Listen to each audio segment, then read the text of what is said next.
morning, everyone. It's Monday. It's about 7:15 a.m.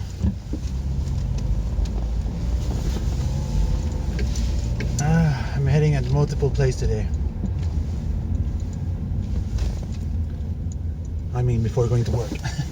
I have to drop some junk at someone's house. Stuff that doesn't belong to me, and it's taking space in my basement.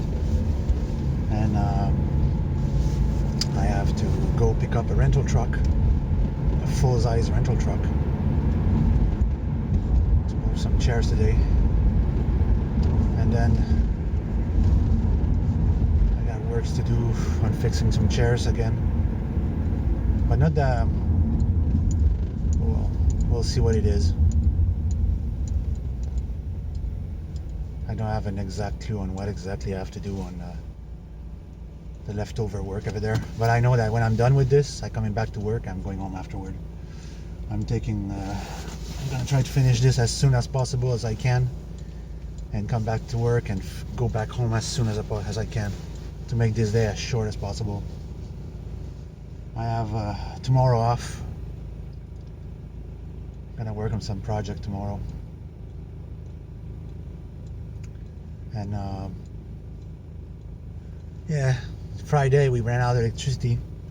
So what happened when you live in a building where there's two sump pumps and there's no electricity, well, the water goes up. Fortunately for me, each time the water only goes up to a certain point. It was only half a day, and it always goes up to like 1.25 inches, and then it stopped going up because the pressure of the water that's on the ground equates the pressure that the water wants coming in.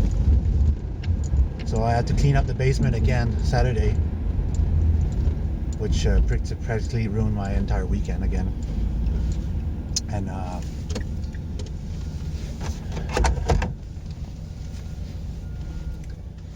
at least it gave me an opportunity to reorganize my space, put all my tools and my supply at 2 feet off the ground and everything, and all my tools organized in one place. So it's much better that way now. And I reorganize and clean up everything. So I'm ready to work now, even though I don't really care about doing all of this, but I do want to make that project that I've been talking for months on end, and to see what it gives, put a powerful symbols and powerful element into something it's basically a wishing machine, to see what result it's going to yield, and then try to move forward on that.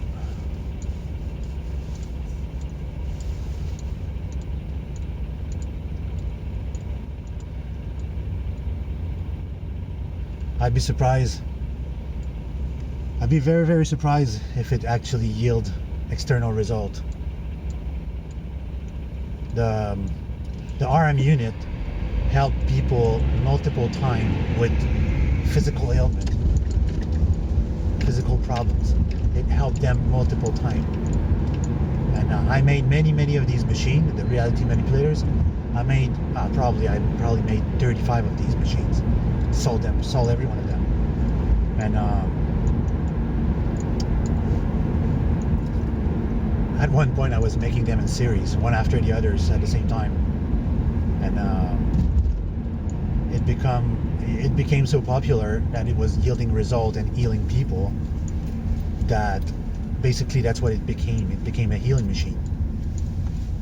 And I don't know by which mean it does that. Probably it's just a placebo effect, and the mind heals the body by itself, because the mind is really powerful. But probably when the inducting the chakra energy with some magnetic power and proper frequency, that probably helps a lot too. 65 hertz. So that's one thing as well. I want to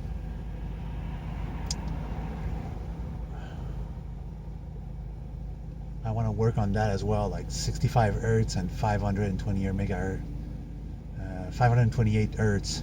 Those are two frequencies that are positive to the human body, and I want to work on that. And I need like a current frequency calculator or general regulators that I can control the currents and frequency and AC. Because the current that usually comes out of the socket wall is 60 hertz, 60 cycles per second, 60 hertz. But if you crank that up to 65 and all the way up to 528 as an audio frequency, you can achieve some interesting result.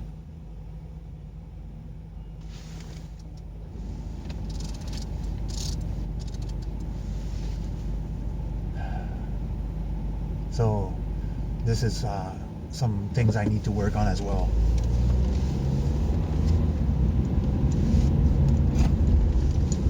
If you're listening to a tone with a music in the background and you put on that tone at 528 megahertz, it will create some positive effect. I have a positive self-positive video, an MP4, MP3 that I took from YouTube, I mean. And I'm listening to that video and to that MP3 at least once a day, and afterward my concentration and my focus on my mind, on what I want, increase a little bit. But I would need like to get this like for a very long time. So tomorrow I think I'm gonna work on I'm gonna sit down in my little basement space there and work on the project and see what the God's device can do. I had many iteration of what I wanted to do with it, and one iteration of something I was thinking about was when I make the cross of Ra, how to wind it up. Because just the symbol by itself, no matter in what is it made, carries a certain power by itself. But once you put a certain vibration in it will generate some effect. I don't know what exactly effect, but it will generate some effect. Because letters, numbers, symbols, they all carry certain effect, certain values. The Chinese don't like the number 4, but they like the number 3. And there's a reason for that when they choose their phone number, that there isn't any multiple of 8 or 4, only 6, 9, and 3. And the Japanese, they have all their kanjis as well. Some kanji symbols are very powerful on their own. Numerical symbol like the number 666 or 13s, they carry a negative frequency by themselves, no matter on what it is or where it's printed or where it's written on. Some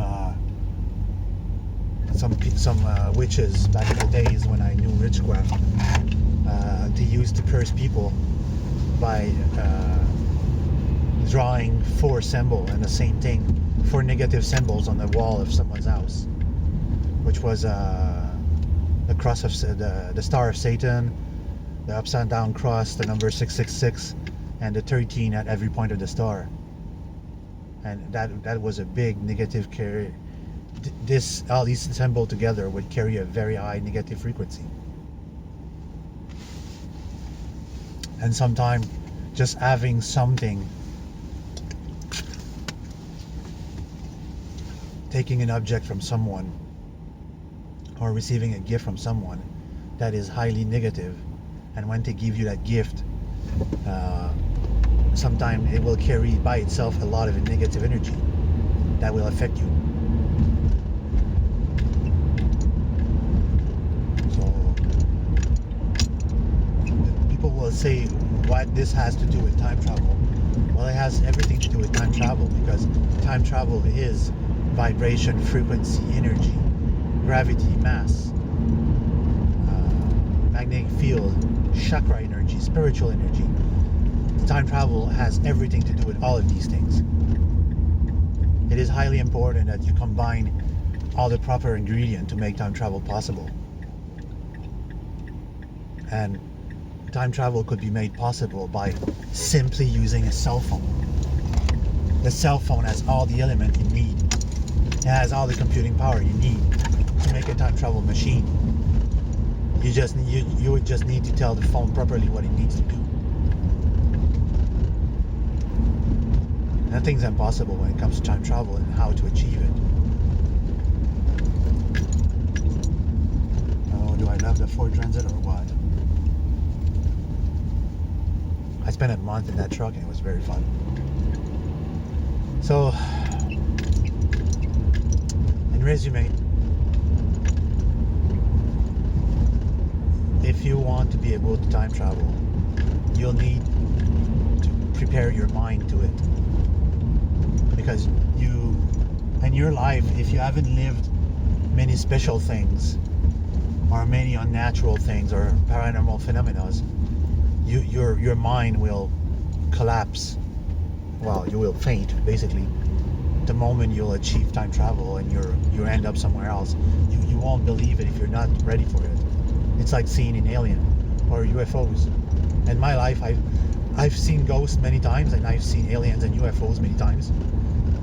Not aliens, sorry, just UFOs. And my mind is prepared for what I want to do.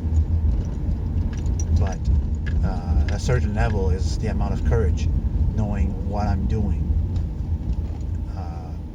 Being unprepared for what I'm doing is the level of, am I going to be able to come back?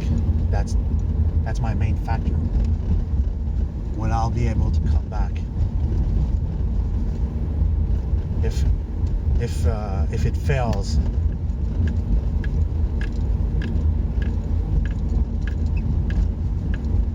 it fails, and I can only go one direction, then I'm screwed. I'm so screwed, like beyond what you can imagine. You know, you're stuck somewhere in time or another dimension, and you're basically on your own to survive. You have no resource, no people, nothing to help you.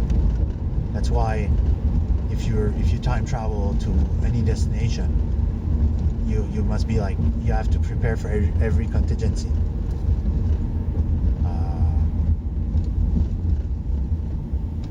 Proper survival gears, everything else. Well, I'm at my destination, so I'll wish you guys a good day, and I'll catch you tomorrow.